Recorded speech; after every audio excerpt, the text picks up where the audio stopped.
Silencio, por favor.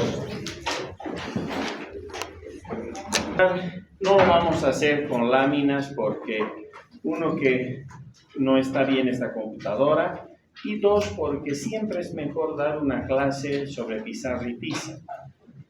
A veces las presentaciones se convierten casi como en un karaoke, ¿verdad? Y el docente se dedica a leer las láminas y a mí no me gusta eso, porque entonces ya no hay docencia como tal. Y además porque aquí hoy no tenemos la necesidad de revisar imágenes en cuanto a patologías, porque sabemos que la patología que vamos a tratar es algo que ustedes van a volver a revisar y con demasiado ya cuidado en lo que corresponde al ciclo clínico. A nosotros nos interesa la parte microbiológica y es ahí donde nos enfocamos. Y vuelvo a repetir, afortunadamente no necesitamos del apoyo de imágenes. Es más, vamos a poder trabajar con nuestras tizas sin mayor inconveniente. ¿Listo? Cuando estamos hablando de Salmonella, estamos hablando de uno de los géneros también más interesantes dentro de la gran familia de las enterobacterias. Pero con las enterobacterias ha sucedido un fenómeno, y es que se han dividido en dos bloques. Tenemos a las enterobacterias, clásicamente como familia, y lo que se ha visto es que tiene un número tan grande de géneros, especies, serovares, biotipos, que en realidad prácticamente superan los miles. Y eso lógicamente imposibilita que desde el punto de vista que nosotros trabajamos, que es la bacteriología clínica o médica, pudiéramos intentar siquiera imaginar el número de géneros y especies que eventualmente tuviéramos que desarrollar. De ahí que entonces a nivel mundial se ha visto por conveniente partir este gran paquete, esta gran familia de las enterobacteriáceas, y hoy por hoy tenemos en todo caso un, llamaremos, subgrupo de los enterobacterales. Ahora sí, cuando hablamos de enterobacterales, y ustedes van a ver que en las ediciones últimas de estos, a partir de 2 años para acá, ya no se habla de enterobacteriáceas o enterobacterias para hablar de la parte de la microbiología o la bacteriología clínica, sino que en todo caso nos referimos como enterobacterales. Y esto ha ido ganando tanto espacio que hoy por hoy todos los libros, revistas, artículos, etcétera, giran alrededor de los enterobacterales. ¿Quiénes son los enterobacterales? Son aquellos géneros y especies que se relacionan con patología en los humanos, que eventualmente también pueden estar en los animales y el medio ambiente, pero al final tienen una representación, ya sea con la patología en los humanos o ya sea porque son parte de la microbiota de determinadas regiones también en los humanos, y me refiero a regiones anatómicas desde ya. Así que entonces acostúmbrense que de ahora en adelante les tienen que hablar de enterobacterales, y en los libros, revistas, trabajos, etcétera, les van a encontrar básicamente así, ¿de acuerdo? Y cómo no, ¿verdad? Salmonella es un grupo bacteriano tremendamente importante por el conjunto de patologías que puede producir y porque además sabemos que estas patologías están ligadas, en nuestro caso, al quehacer, están ligadas a la práctica médica corriente, aunque en algunos casos está sobredimensionada. Situación que obviamente también la vamos a discutir el día de hoy. Y eso es a consecuencia de un examen. A consecuencia de un examen de laboratorio. Apaguen sus celulares, por favor. ¿De acuerdo?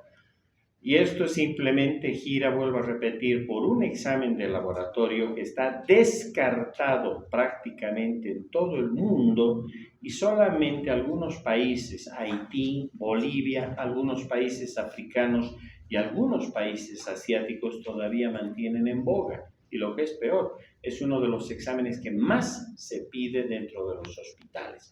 Ya conversaremos sobre esto. Por lo tanto, cuando estamos hablando entonces de salmonela, lo primero que tendremos que hacer es referirnos a la morfología. Y si hablamos de la morfología, estamos hablando de aquellos microorganismos convencionales desde el punto de vista de los enterobacteriales. Es decir, estamos hablando clásicamente de bacilos gram negativos. Por la tinción, ¿puedo identificar o decir que se trata de salmonela? Pregunta de parcial. La respuesta es no, porque todos los enterobacteriales muestran la misma imagen, bacilos gram negativos. En algún caso las imágenes pueden ser algo más pleomórficas, ¿verdad? Bacilos que son bastante bien definidos, en otros casos son casi imágenes cocobacilares, pero eso no significa que alguien, y no existe absolutamente nadie en el planeta, que solo a la microscopía pueda decir, esto es salmonela, peor aún, que diga esto es salmonela typhi, ¿de acuerdo? Así que la microscopía nos alcanza solo para mostrar que estamos hablando, como cualquier otro enterobacterial, de un bacilo gram negativo, y se acabó. Esa es toda la morfología. ¿Listo? Qué diferente es cuando nosotros enfocamos la fisiología de esta bacteria, es decir, cuál es su comportamiento en relación a sus capacidades naturales, biológicas, metabólicas, etc. Estamos hablando de un microorganismo que fundamentalmente es móvil. Hay algunas especies de salmonela que son inmóviles, pero no tienen nada que ver con patología en los humanos. Es más, ni siquiera nos vamos a aprender quiénes son, no tiene sentido, ¿verdad? Porque ni siquiera provocan patología en los humanos. Si nosotros miramos a salmonela y sus diferentes especies, y sobre todo serobares, hay aquellas que están relacionadas con patología en los humanos, y todas estas, por definición, son móviles. Esta motilidad o movilidad está dada por una característica interesante, y es que sus flagelos, obviamente son los responsables de la motilidad, son flagelos períthricos, es decir, están dispuestos alrededor de todo el soma de este tipo de microorganismos. ¿Listo? Como cualquier enterobacterial, además, estas bacterias tienen la capacidad de producir un sistema de respiración o utilizar un sistema de respiración que básicamente corresponde a lo que llamamos como anaerobio facultativo. ¿De acuerdo? En otras palabras, cualquier enterobacterial, y ustedes probablemente ya han empezado a revisar algunos, el grupo de Escherichia, el grupo de Klebsiella, de Enterobacter, etc., todos estos son anaerobio facultativos. ¿Qué significa? Que cuando hay oxígeno, utilizan la ruta metabólica que se liga a la posibilidad de poder trabajar con el oxígeno. En otras palabras, tienen una respiración de corte aeróbico.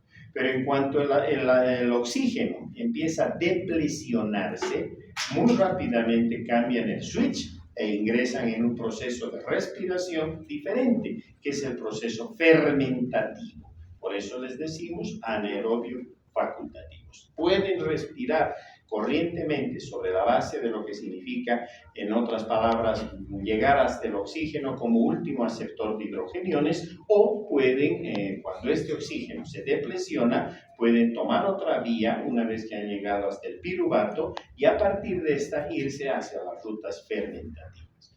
De hecho, están trabajando casi como cualquier otro enterobacterial. ¿Listo? Sin embargo, hay una característica además interesante en este tipo de bacterias, y es el hecho de que son ubicuas. Las podemos encontrar básicamente en cualquier lugar.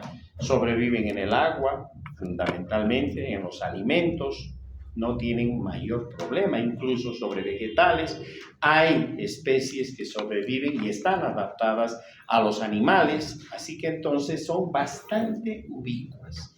Y las temperaturas en las que mejor trabajan son aquellas que giran alrededor de los 35 grados centígrados. En este caso, nuestra temperatura de 36, 37 grados centígrados les resulta bastante cómoda. Sin embargo, además hay que apuntar que como cualquier otro entero bacterial, se dividen por fisión binaria. En otras palabras, como cualquier bacteria, ¿verdad? Dicho esto, ahora sí, hay un aspecto que debemos resaltar, porque aquí se va a definir todo, y es la taxonomía. ¿Cómo puedo clasificar a Salmonella taxonómicamente? Y aquí escúchenme muy atentamente porque es generalmente donde se presentan más dudas. En realidad, solo tenemos 2 especies de Salmonella. Por lo tanto, tengo aquí a Salmonella enterica y tengo a Salmonella bongoide. Ahí está. Son las únicas 2 especies que existen. ¿Listo? Sin embargo, con seguridad, alguien va a pensar y va a decir, pero ¿y qué pasó con TIFI, con las paratíficas, etcétera?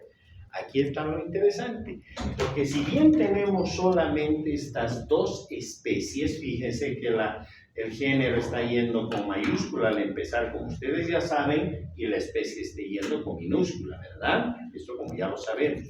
Lo interesante es que Salmonella enterica se divide además todavía en 6 subespecies. Y estas son, las vamos a anotar acá, igual, enterica, salame, o sea, salamae, arizone, o arizonae, di arizone, jutene, o utene, en otras palabras, y finalmente indica. 1, 2, 3, 4, 5, 6. ¿De acuerdo? Todas estas son subespecies de la especie entérica. Otro hecho importante es que el 99% de las especies que tienen la posibilidad de, en su momento, alojarse en nuestro organismo y eventualmente dar patología, están obviamente en la especie entérica y están en la subespecie entérica.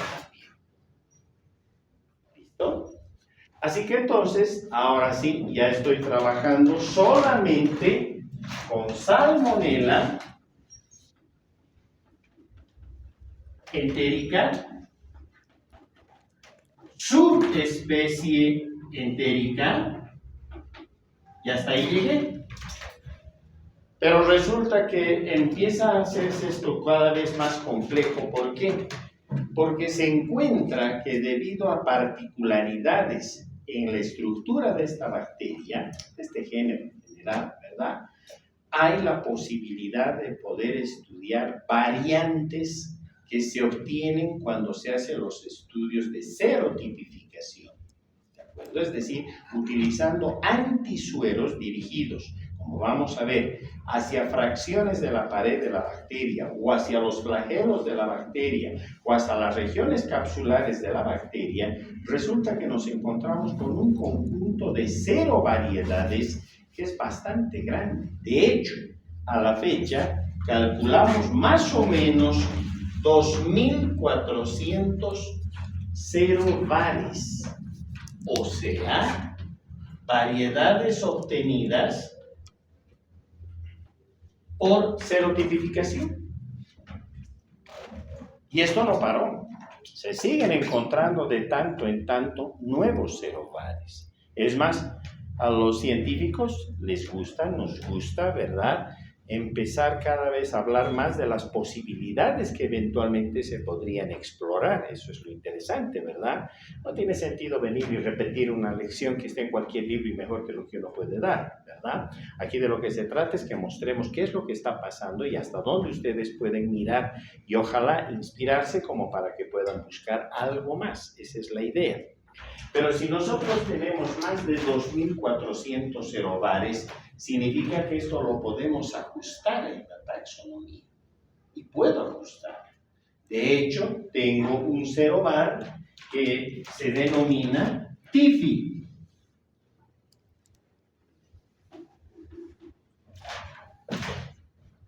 O sea que si quiero referirme a Salmonella TIFI, agente etiológico de la fiebre tifoidea, si quisiera hacerlo de la manera taxonómica apropiada, tendría que decir que estoy frente a Salmonella entérica, subespecie entérica, cerovar TIFI. Y fíjense que el cerovar empieza con mayúscula. Es más, si nosotros pudiéramos, yo soy muy malo en ese sentido, pero puedo solucionarlo de esta forma, ¿cierto? Tendría que escribir esto en itálica o en cursiva, ¿no es cierto? Las letras echadas. Pero esto ya no va en cursiva o itálica. Hay otra forma, si no puedo escribir de esta manera, subrayo el género, la especie y la subespecie. Y estoy dando a entender que están en cursiva o itálica. En cambio, no subrayo TIFI, porque se mantiene en letras normales. ¿Se entendió? Así que entonces, esto es lo que yo tendría que decir. Pero obviamente hay una convención que se ha hecho al respecto y se dice, imagínense, este señor está afectado por una Salmonella entérica, subespecie entérica cerobar TIFI, muy largo, ¿verdad?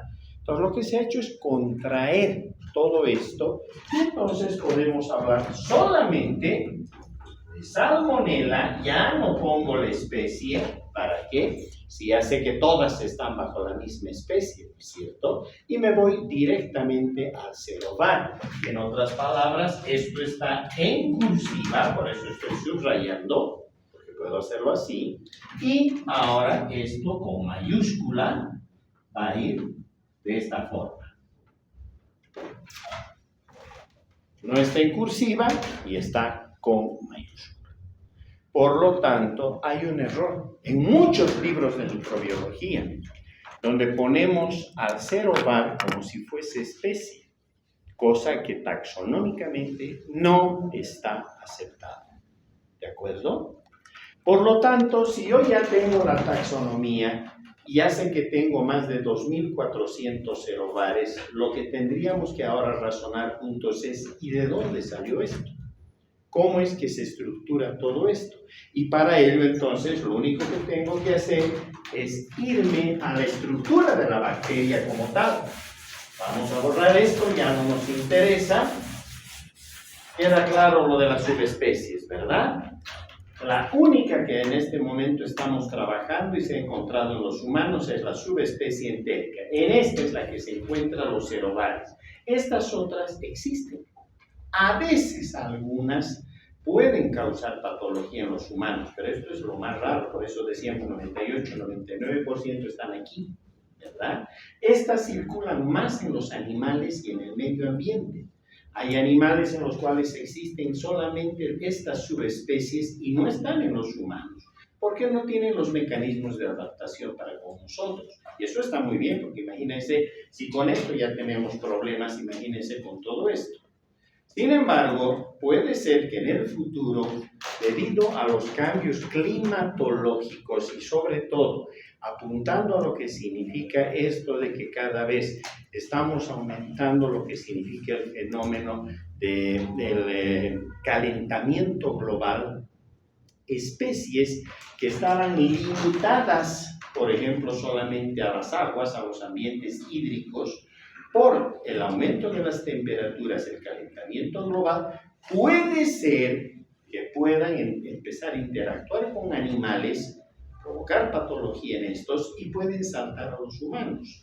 Así que no se extrañen si en un futuro ustedes son nuestras médicas y nuestros médicos de un futuro muy cercano, no se extrañen si aparecen cuadros, por ejemplo, de gastroenteritis, de diarreas, etcétera, causadas por salmonelas que están aquí y que por ahora no nos están causando problemas. Pero en la medida que nosotros estamos presionando al medio ambiente, eso puede provocar que estas especies o subespecies terminen saltando a los animales en algún caso y a partir de estos a los humanos o salten directamente a los humanos.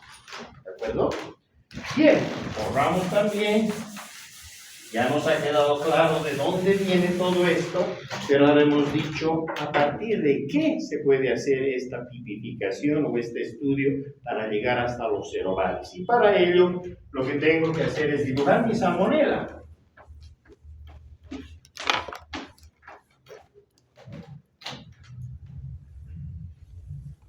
Y aquí está. ¿De acuerdo? Observo que hay 3 estructuras antigénicas que son importantísimas. Una primera estructura antigénica que está en los flagelos de la bacteria y son los llamados antígenos H. Antígenos H. Tengo otra estructura antigénica importante que está en la pared. Aquí está la pared, la vamos a poner en todo caso. Esto que es en verde le voy a poner en rojo para que no se confundan. Y acá que está en la pared, en color verde, tengo el otro antígeno, que es el antígeno O. ¿Listo? Y finalmente tengo un tercer antígeno que está acá, en lo que corresponde a la cápsula. Todo esto que está de color rojo. Acá tengo el otro antígeno que es llamado VI. Son los 3 antígenos que puedo encontrar en una primera fase de estudio de mi salmonela. Cuando estoy viendo a los antígenos H, estoy viendo a los antígenos flagelares, porque corresponden obviamente estas estructuras a los flagelos, ¿verdad? Básicamente están constituidas por proteínas, flagelinas, ¿verdad? Además, uno diría, ¿y de dónde viene H? Viene de un término alemán que significa látigo, látigo flagelo, Auge, ¿de acuerdo? De ahí utilizaron la primera letra, H. Por eso es que se llaman antígenos flagelares o H. En tanto que tengo el antígeno O, que le llamamos también antígeno somático. ¿Por qué? Porque es parte de la pared de esta bacteria gram negativa. Y si juntos volvemos al primer parcial y nos acordamos lo que había en la pared de una bacteria gram negativa, típicamente encontrábamos que en la parte más superficial de la pared estaban los famosos LPS, ¿verdad? Los lipopolisacáridos. Y recuerdan ustedes que en la estructura de los lipopolisacáridos decíamos que teníamos azúcares que se repetían, manosa, rhamnosa, galactosa, ¿no es cierto? Enganchados a un espinazo de azúcar que podía ser la N-acetilglucosamina, etc. Y todo esto enganchado finalmente al lípido A. Juntos todos conformaban el famoso lipopolisacárido, responsable de todas aquellas acciones que después yo puedo ver en el paciente, ¿no es cierto? Esos lipopolisacáridos están actuando con efecto endotóxico y serán los responsables para que se produzca un shock endotóxico en un paciente. Caída de la presión arterial, aumento de la frecuencia cardíaca, aumento de la frecuencia respiratoria, daño a nivel renal, la coagulación que decíamos antes intravascular diseminada, la llamamos coagulopatía de consumo, porque se agotan los factores de coagulación y el paciente empieza a sangrar, lo clásico en un paciente séptico por gram negativos. ¿De acuerdo? Ahora bien, estos antígenos O corresponden a una fracción del lipopolisacárido. Corresponden a esos azúcares de manosa, rhamnosa, galactosa. Ahí corresponden a esa parte, son el equivalente, son las donde asienta, si ustedes quieren, esto que llamamos nosotros antígenos O. Que vuelvo a repetir, son parte de los lipopolisacáridos de la pared de esta bacteria gram negativa. ¿Listo? Y se llama O porque también viene del alemán, ohne, cuerpo. ¿De acuerdo? Cuerpo, soma. Finalmente, los antígenos VI, que asientan en la cápsula de salmonela. No todas las salmonelas tienen cápsula, solamente Salmonella typhi y las paratíficas, Paratyphi A y Paratyphi C, son las únicas que tienen cápsula. Por lo tanto, serán las únicas que tienen el antígeno VI, mal llamado de virulencia. Hace muchos años atrás, cuando se empezó el estudio de salmonela, se creyó que aquellas salmonelas que portaban cápsula, caso de Typhi y las paratíficas, tenían mayor virulencia, podían provocar enfermedad y por lo tanto cuando se encontró mejor aún esta cápsula en estas bacterias, se le puso como antígeno VI o de virulencia. Vuelvo a repetir, mal. Hoy por hoy se han quedado por razones históricas, porque hay salmonelas que no tienen cápsula y son tan patógenas como cualquiera que tenga cápsula. ¿De acuerdo? Ahora bien, si ustedes miran estos tres, ya me adelanto y rápidamente a decirles que serían la base de lo que llamamos dentro de uno de los exámenes de laboratorio como la reacción de Vidal, ¿sí o no? ¿A alguien que está en la sala alguna vez le han pedido la reacción de Vidal cuando ha tenido algún problema de salud? ¿A nadie? ¡Qué bien! Porque eso es lo mejor. Esta reacción de Vidal es una reacción muy antigua. Buscaba en la sangre del paciente si había anticuerpos contra el antígeno H o si los anticuerpos eran sobre el antígeno o si los anticuerpos estaban dirigidos al antígeno VI. Es más, la interpretación es de que si los títulos antigénicos en cuanto a anticuerpos están levantados en relación al antígeno O, significa infección reciente, o sea, el paciente, o activa, el paciente está cursando, en este caso, por fiebre tifoidea. En tanto que si los antígenos H estaban levantados, o sea, la respuesta de anticuerpos sobre el antígeno H, significaba que había pasado la infección o había sido vacunado. ¿De acuerdo? Y el antígeno VI era simplemente un antígeno que demostraba que estábamos frente a un portador asintomático. Alguien que se había infectado en su momento, seguía eliminando salmonela por la vía intestinal, pero que no tenía ni signos ni síntomas de la fiebre tifoidea. Así era. Hoy por hoy ya no. ¿Por qué? Porque esta reacción de Vidal, que a veces está acoplada a otra junto, o si ustedes quieren, unida a otra, la reacción de Vidal-Weil-Felix, esta reacción de Vidal es una reacción inespecífica.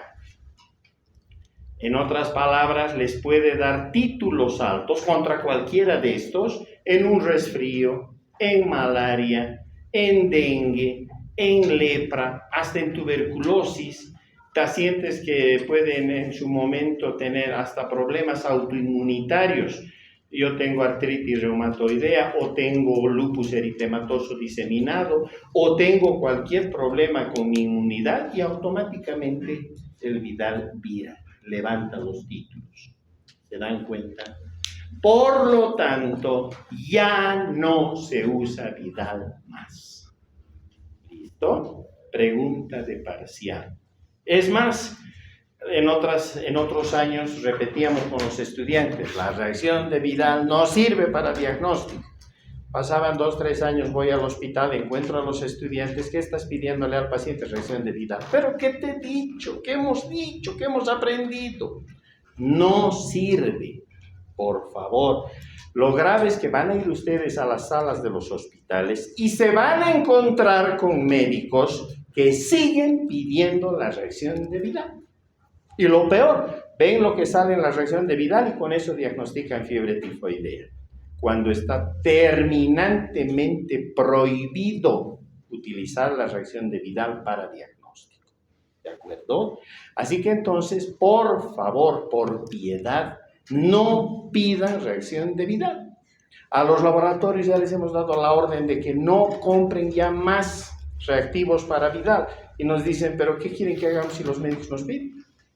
No vamos a perder plata. Nos piden, compramos reactivos. Lo más vergonzoso, me tocó ir hace años a una reunión de microbiología en Atlanta, en los Estados Unidos. Y en la reunión social previa, en la inauguración, con una reunión social previa, se me acercan dos argentinos y me dicen, nosotros representamos al laboratorio X. Ah, qué bien, les digo. Sí, porque ustedes son nuestros mejores clientes. Haití, Bolivia y algunos países africanos son los que nos siguen comprando reacción de Vidal cuando el resto ya no usa. Qué vergüenza, ¿verdad? Qué vergüenza que nos tengan que decir eso. Y claro, les dije, claro, mientras tengamos malos comerciantes como ustedes, estamos arruinados. Pero esa era una salida tonta, porque somos nosotros los que generamos eso. Por favor, nunca, jamás reacción de Vidal. ¿Listo? Para diagnóstico. Conclusión, por lo tanto, si ya sé cuál es la estructura antigénica de mi bacteria, ya me imagino por dónde viene la patología, ¿verdad? Y cuando yo miro la patología es más sencillo, porque entonces significa que tengo tres tipos de posibilidades. La primera, que es la más frecuente, son las gastroenteritis.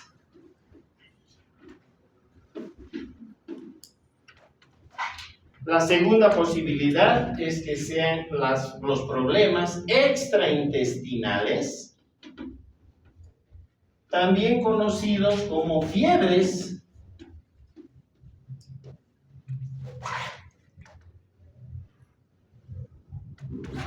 por salmonela.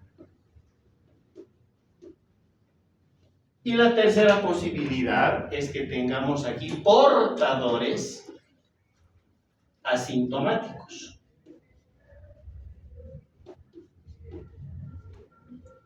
En las gastroenteritis son diarreas, ¿verdad? Periodos de incubación cortos, 2-3 días.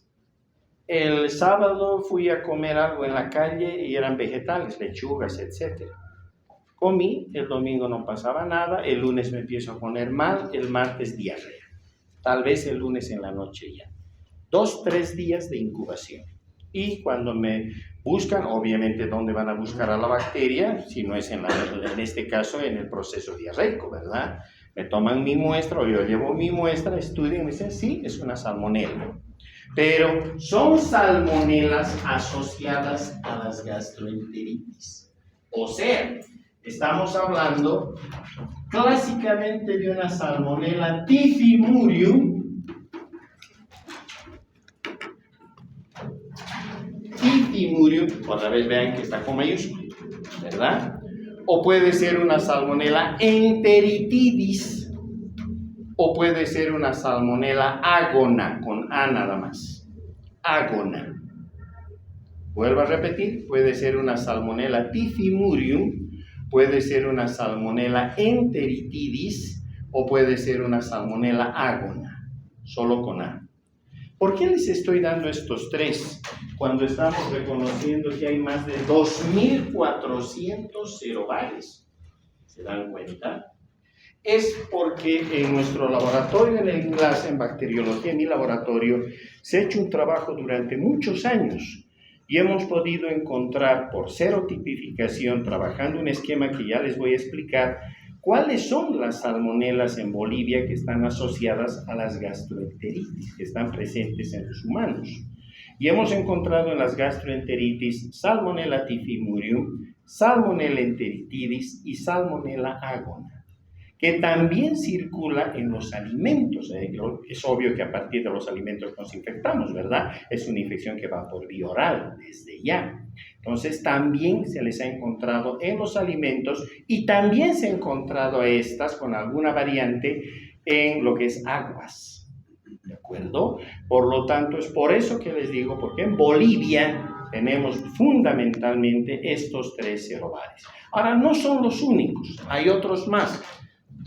Puede estar Salmonella Heidelberg, puede haber otras salmonelas, September, etcétera, pero estas son ya la rareza, ¿de acuerdo? Es más, hay algunas salmonelas que no se han podido serotipificar convenientemente, están guardadas, porque es lógico que nosotros tenemos los antisueros para estas, ya que sabemos que son estas, compramos los antisueros contra estas, ¿verdad? Pero hay algunas que se salen de esa clasificación y es probable que sean salmonelas propias de 3.600 metros de altura, en otras palabras, de La Paz, adaptadas a lo que significa nuestro medio ambiente.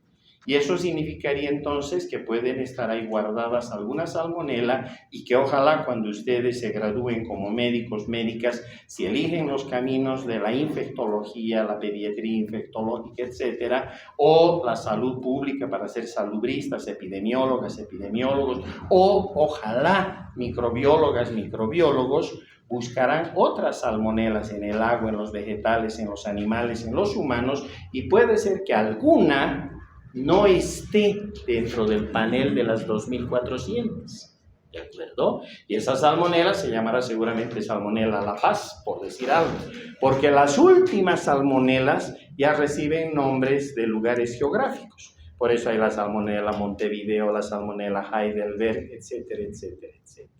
¿De acuerdo? Así que es altamente probable, 99.9%, de que tenemos salmonelas que no están serotipificadas y que son propias de nuestro entorno geográfico. Están esperando que alguien las descubra. ¿De acuerdo? Bien. Entonces, ya están las de las gastroenteritis. En cambio, en las fiebres extraintestinales o fiebres por salmonela o procesos extraintestinales, clásicamente vamos a tener a salmonela typhi y a las salmonelas paratyphi.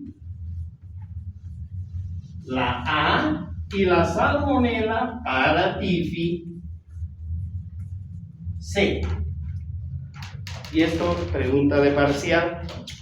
Salmonella typhi es agente etiológico de la fiebre tifoidea. ¿De acuerdo? En tanto que las salmonelas paratyphi A y paratyphi C son agentes etiológicos de las salmonelosis. O sea que cuando dicen salmonelosis, no están hablando de fiebre tifoidea, están hablando de las paratifoideas, en este caso salmonella paratyphi A o salmonella paratyphi C. ¿Qué pasa con estas otras? Estas son de hecho muy peligrosas, porque también entran por vía oral. La dosis infectante es más o menos 100.000 salmonelas. Si me como 100.000 salmonelas en esa salteña recalentada, o me las como en esta, sobre todo es esta leche que la baten, chantilly, la famosa crema chantilly, porque la señora que está haciendo la crema chantilly hace un momento entró al baño, no se lavó las manos al salir del baño y por ahí hasta con mala suerte hasta el papel higiénico se rompió. En otras palabras, sus deditos están con materia fecal que inclusive pasa desapercibido, ¿no es cierto?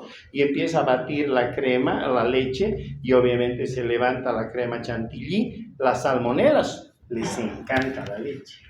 Por lo tanto, van a aumentar el número, más aún no están en temperaturas de conservación en refrigerador, están al medio ambiente, a 18, 19, 20 grados se dividen como si nada esta salmonela. Me como la dosis infectante que hemos dicho mínimamente 100.000 salmonelas y entonces va a empezar el proceso. El proceso es más complicado porque salmonela, una vez que la ingerí, estas, por vía oral también, van a llegar al estómago, van a pasar al intestino, van a pasar obviamente al intestino delgado y a partir del intestino delgado pasan al circuito sanguíneo. No se quedan en el intestino, no se autolocalizan como estas. Estas jamás van a pasar a la sangre, se quedan ahí, ¿verdad? Se eliminan y ya está. A veces ni siquiera necesitamos aquí dar antibióticos. Está con su diarrea, etcétera, etcétera. Le reponemos líquidos y electrolitos y ya está. Pasó. No hubo mayor problema, ¿no es cierto? En cambio acá no, ya no puedo hacer eso. Porque cuando pasan a la sangre empiezan los signos y síntomas. Hasta ahí no hay signos ni síntomas. El momento que llegan a la sangre empiezan los signos y síntomas. ¿Y cuánto tiempo tardan en llegar a la sangre estas salmonelas? 5 a 10 días. Así que ya no es el periodo de incubación de estas otras, ¿verdad? Estas eran 2-3 días. Ya se producía el cuadro. Diarrea, clásicamente. En cambio, en estas no. Van a pasar más días. Necesitamos un promedio de 7 días. Hasta 10 días, a veces 15 días inclusive, cuando recién los pacientes nos manifiestan que lo primero que va a aparecer, ¿qué es? ¿Qué les parece que es lo primero que va a aparecer si los lipopolisacáridos están actuando? Fiebre, muy bien, fiebre. Por eso se llama fiebre tifoidea. Por eso son las fiebres por salmonela o fiebres extraintestinales, por presencia extraintestinal de salmonela, ¿verdad? Fiebre. Indefectiblemente va a aparecer fiebre y el paciente va a sentir que tiene una almohada o nube en su cabeza. No se acuerda su nombre, no se acuerda incluso o se va en su momento a confundir, pierde la localización geográfica. Por eso se llama tifus, tifoidea. Viene del término tifus, que significa nube. ¿De acuerdo? El paciente percibe, siente como si tuviera una nube en su cabeza que lo tiene totalmente desorientado. Más la fiebre, 38, 39, 40 grados centígrados, ahora sí, empezó el problema como tal. Por eso es de que no podemos en estos casos dejar pasar. Aquí sí tenemos la obligación de utilizar antibióticos que ya veremos. ¿De acuerdo? Una vez que circulan por sangre, lo hacen 2, 3, 4 días, hay un instante en el que con peligro pudieran focalizar en algún lugar. Y esto no debería suceder. Si por ahí no ha habido el tratamiento antibiótico correspondiente, podrían focalizar el sistema nervioso central y aparecen abscesos a nivel del sistema nervioso central. Y eso es peligrosísimo, ¿de acuerdo? Allí donde los lleve el riego sanguíneo, ¿verdad? Si se quedan simplemente en ese proceso bacterémico y obviamente a veces entrando en un proceso septicémico, la situación es de que si no ha habido tratamiento y la historia natural de la enfermedad continúa, y vamos en este caso a suponer que el cuadro va aparentemente declinando sin antibióticos, puede ser entonces que Salmonella regrese otra vez a nivel intestinal. Y cuando regresa a nivel intestinal, otra vez vuelve al intestino delgado, pasa por todo el sistema circulatorio, regresa al sistema intestinal y ahí es donde va a formar nódulos, lo que se llaman las placas de Peyer. Estas se esfacelan y ahora Salmonella regresó a nivel intestinal. Ya están en la luz intestinal. El problema es que si hasta ahí no ha habido tratamiento, Salmonella puede llegar ascendiendo, puede llegar fácilmente a la vía biliar. Y para la Salmonella no hay mejor medio de cultivo que lógicamente el líquido biliar. Por lo tanto, coloniza muy fácilmente la vesícula biliar y entonces pasó a ser un portador asintomático. Esta persona va a ir liberando de tanto en tanto Salmonella en su materia fecal, no tiene diarrea, es más, al contrario, estos cuadros cursan con estreñimiento o constipación. Prácticamente no hay diarreas, ¿de acuerdo? Pero eso sí, una vez que pasó por todo esto, se convierte en un portador asintomático y es capaz, a partir de ese momento, de infectar a quien logre contaminar con su materia fecal, obviamente. ¿Se entendió? Listo, esa es entonces la historia natural de este segundo grupo de patologías que están comandadas por lo que es la fiebre tifoidea o la salmonelosis, que están provocadas por estas otras dos, paratifia y paratifis. Nótese que las salmonelosis son muy similares clínicamente hablando, ¿verdad? Son muy similares. Básicamente el cuadro clínico es muy compartido. Por eso también decimos que el tratamiento básicamente también es el mismo. ¿Listo? Diagnóstico de laboratorio. Para el diagnóstico de laboratorio,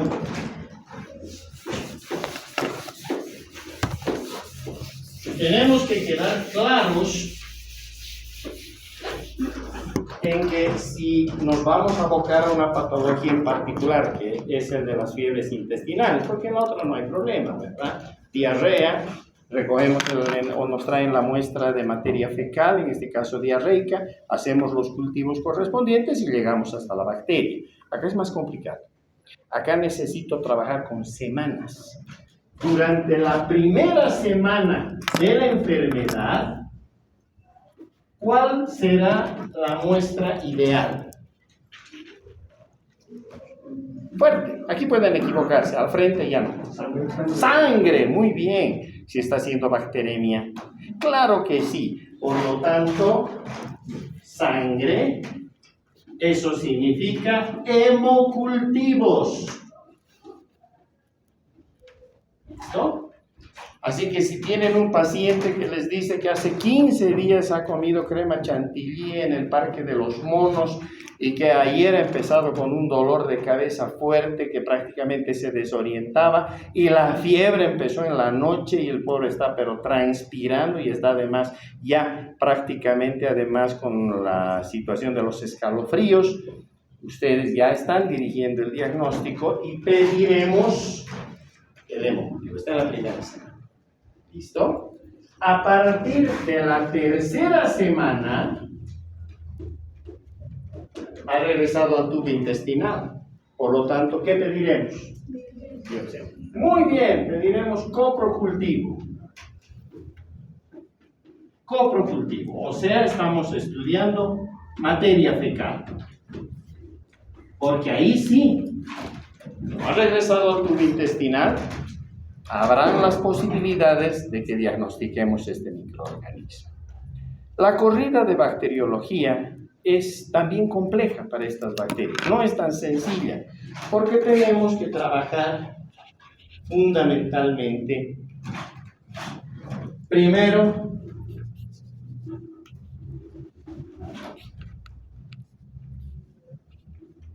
en lo que es enriquecimiento.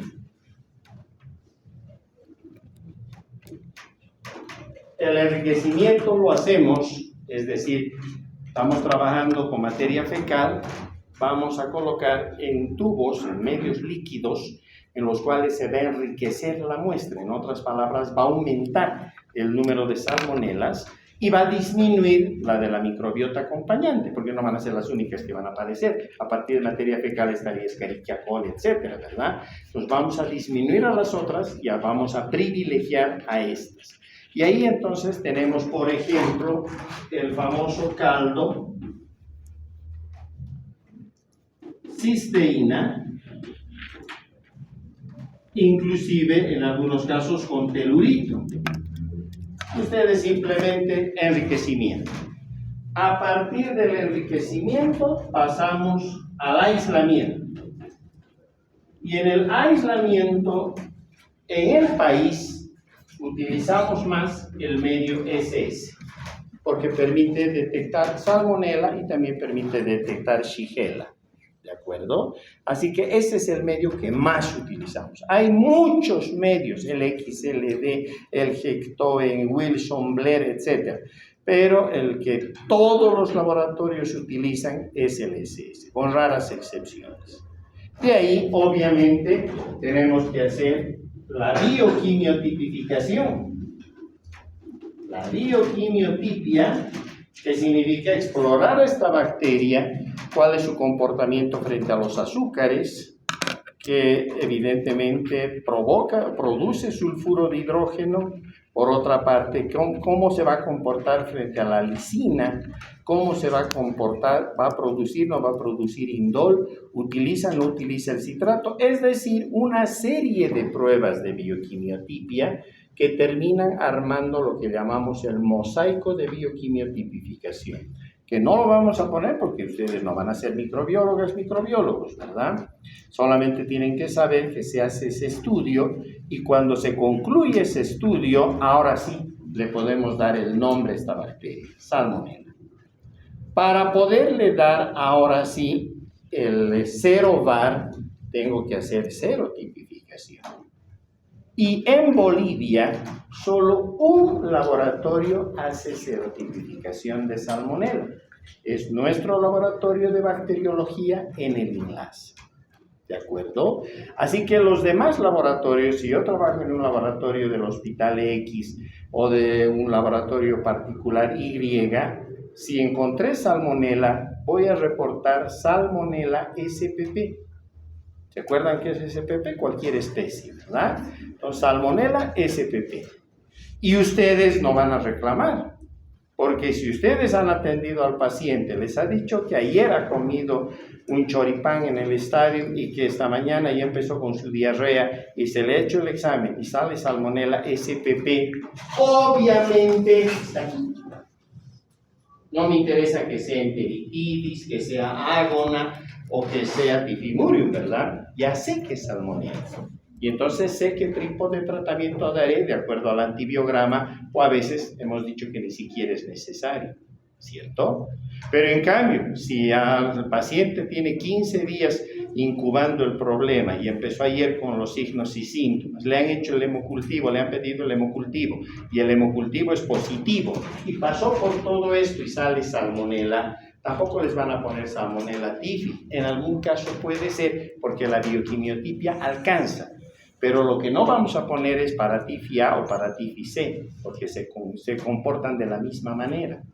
Le pondrán salmonela SPP y no voy a reclamar porque digo, este paciente tiene 15 días con prodromos o desde que empezó el cuadro con la infección, los signos y síntomas han aparecido ayer, 14, 15 días, tiene toda la signosintomatología para esto, le han hecho el hemocultivo y me reportan salmonela SPP, obviamente está aquí, o es fiebre tifoidea o es una salmonelosis, ¿cierto?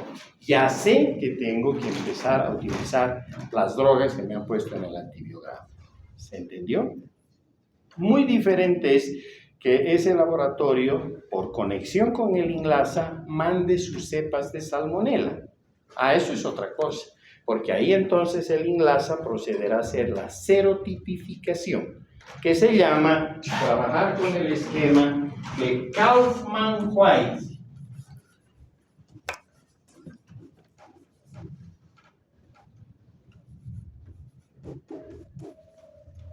¿Qué hace la serotipificación de Kaufman-White? Lo que va a hacer es explorar las variantes del antígeno H, las variantes del antígeno O y si hay o no hay antígeno B.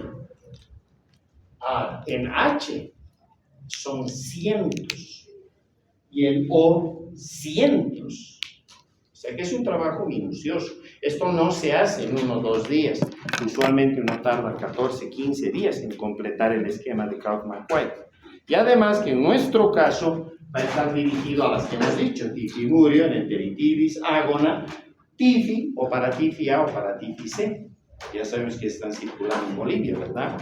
Si sale una de estas, después de la serotipificación, será el serovar. Ahora sí, les diremos tifi, ha salido el serovar para tifi A, o si estábamos en estas otras patologías, les diremos ha salido el serovar enteritis. ¿Se entendió?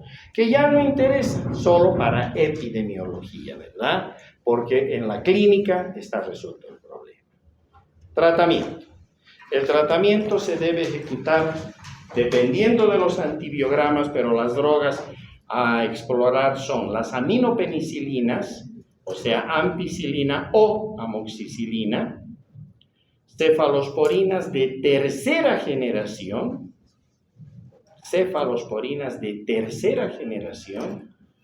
o cloranfenicol o cotrimoxazol, que es el sulfametoxazol más trimetoprima, o fluoroquinolonas, ciprofloxacina. Estas van a ir al antibiograma y de acuerdo a lo que salga, les van a indicar. ¿De acuerdo? Para acabar, se estarán dando cuenta que es el conjunto de patologías bien corriente, pero lamentablemente mal diagnosticadas. Porque por la famosa reacción de Vidal hay lugares en Bolivia, por ejemplo la región oriental, donde parecería que todo es fiebre tifoidea y es por usar Vidal. Mal. porque esto está más bien solapando problemas de leptospirosis o enfermedades virales que estén circulando allá, Zika, dengue, chikungunya, etcétera, ¿verdad? Entonces, no es por eso correcto utilizar el Vidal.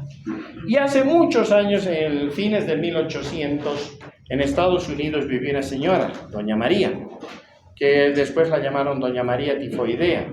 Era cocinera y ella era portadora asintomática.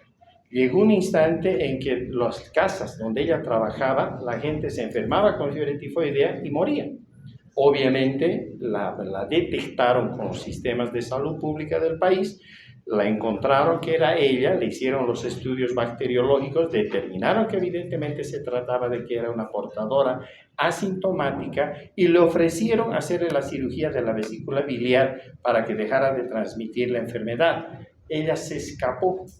Pero rápido le encontraron, porque al poco tiempo un montón de gente empezó a morir en otra ciudad en los Estados Unidos por fiebre tifoidea. Y cuando llegaron a la cocinera, era ella. ¿Cuál fue la solución? Muy draconiana desde ya, la encarcelaron. Y no volvió a salir de la cárcel hasta que murió precisamente en la cárcel pasados los años, porque dijeron es un peligro para la salud pública. Hoy por hoy no llegamos a eso, ¿verdad? Pero sí deberemos tener los cuidados correspondientes, ¿de acuerdo? Muchísimas gracias.